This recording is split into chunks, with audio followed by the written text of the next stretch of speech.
Brought to you by V-Guard, co-powered by Sensodyne and Vimal. పలుకులలో Kesari. Associate sponsor UltraTech cement. Lok Sabha స్థానం విజయంతో కేరళలో తొలిసారి అడుగుపెట్టింది బీజేపీ. గెలిచింది ఒక్క సీటే అయినా భవిష్యత్తుకు అవసరమైన కాన్ఫిడెన్స్ ను ఆ పార్టీకి అందించింది. మరి వామపక్ష కూటమికి కంచుకోటగా ఉన్న కేరళలో బీజేపీ జెండా సాధ్యమేనా? దీనికి ఆ పార్టీ అనుసరిస్తున్న వ్యూహాలేంటి? కేరళలో బీజేపీ ఫస్ట్ విక్టరీ. రికార్డు సాధించిన నటుడు సురేష్ గోపి. రాష్ట్రంలో భారీగా పెరిగిన ఓట్ల శాతం. ఇది ఆరంభమే అంటున్న కాషాయ దళం.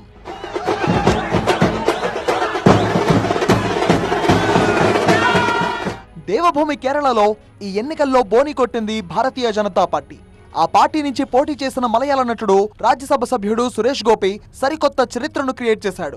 లోక్సభ ఎన్నికల్లో విజయం సాధించి దేశంలోనే మొట్టమొదటిసారిగా కేరళ రాష్ట్రం నుంచి బీజేపీ అభ్యర్థిగా ఇప్పుడు పార్లమెంట్ లో అడుగుపెట్టబోతున్న వ్యక్తిగా రికార్డుకెక్కాడు. 2016లో ఫస్ట్ టైం రాజ్యసభకు నామినేటెడ్ కాబడ్డ సురేష్ గోపి బీజేపీలో చేరి 2019 లోక్సభ ఎన్నికల్లో పోటీ చేసి 3వ స్థానానికే పరిమితమయ్యారు. అనంతరం జరిగిన అసెంబ్లీ ఎన్నికల్లో పోటీ చేసి పరాజయం పాలయ్యారు. ఇప్పుడు ముచ్చటగా 3వసారి పోటీ చేసి విజయం సాధించారు. త్రిశూర్ లోక్సభ స్థానంలో తన సమీప ప్రత్యర్థి ఎల్డీఎఫ్ నేత విఎస్ సునీల్ కుమార్ పై 74,686 ఓట్ల మెజారిటీతో విజయం సాధించారు.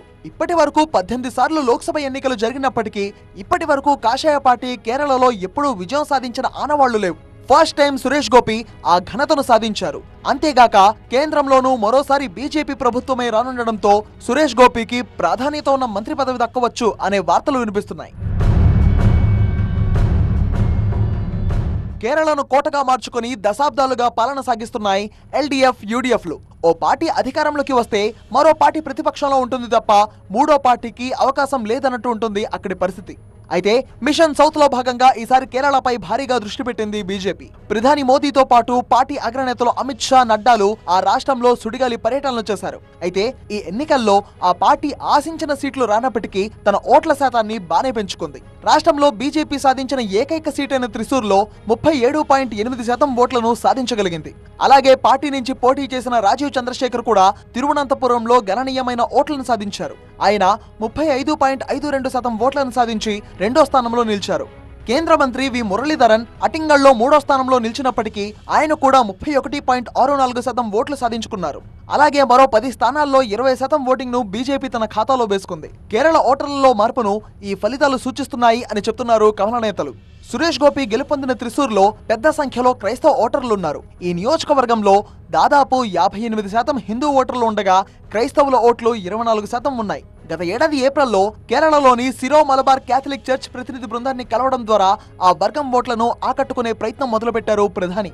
అలాగే ఆ పార్టీ చేపట్టిన స్నేహయాత్ర కూడా ఆ రాష్ట్రంలో బీజేపీ ప్రభావం పెరగడంలో కీలక పాత్ర పోషించింది.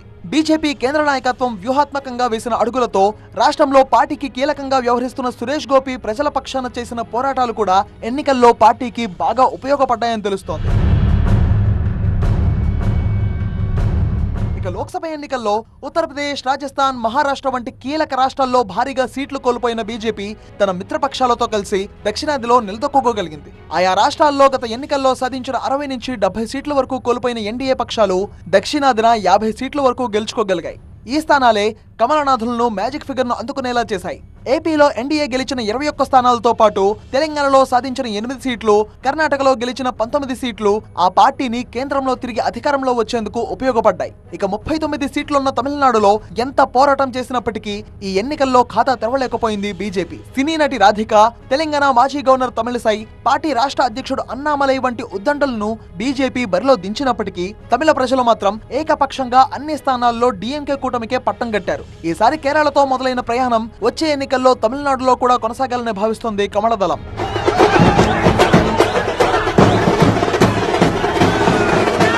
Brought to you by V-Guard, co-powered by Sensodyne and Vimal. పలుకులలో Kesari. Associate sponsor UltraTech cement.